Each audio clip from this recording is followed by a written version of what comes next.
Minister Joe Ceci released his latest fiscal update yesterday. Kim Smith joins us live from the legislature this morning with more. And Kim, we're getting some reaction this morning, and it is good news. Yeah, it is, Shay. It's a positive update from the government that our economy continues to recover. The provincial government is saving money, but it's also spending money as well. The deficit lower than expected. Pleased to be joined by Scott Hennig with the Canadian Taxpayers Federation this morning. Thank you very much for joining us.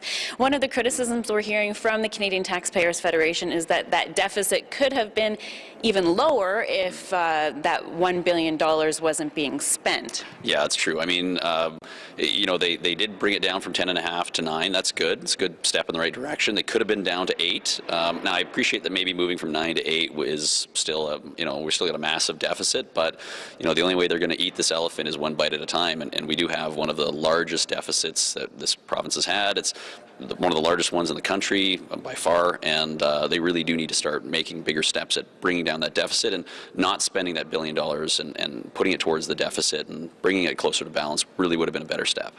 When we spoke to the finance minister this morning, he wanted to emphasize that part of that $1 billion was money that was already budgeted for municipalities. They're just bringing it forward. Is that something you're still concerned about? Well, we are concerned about the capital plan as well. I mean, we think that they're really trying to jam a lot in. I mean, there's no doubt they want to get stuff built.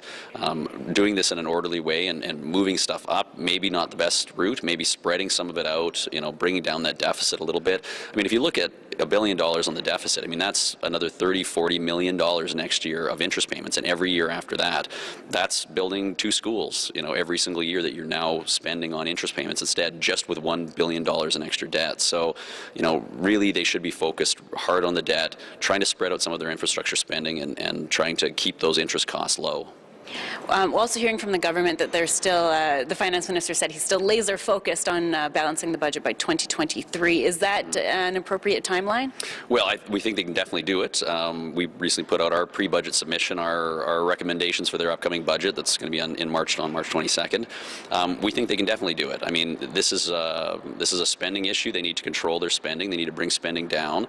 If they do that, they can definitely get back to balance. 2023 is not an outrageous mark, but they need to be making more, you know, bigger jumps towards that number of 0 than they are right now. Now, as you mentioned, provincial budget coming down March 22nd. What are some of those big things that you have on your wish list?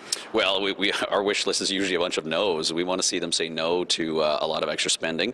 The one thing we do want to see them spend money on or budget money on is emergency funding.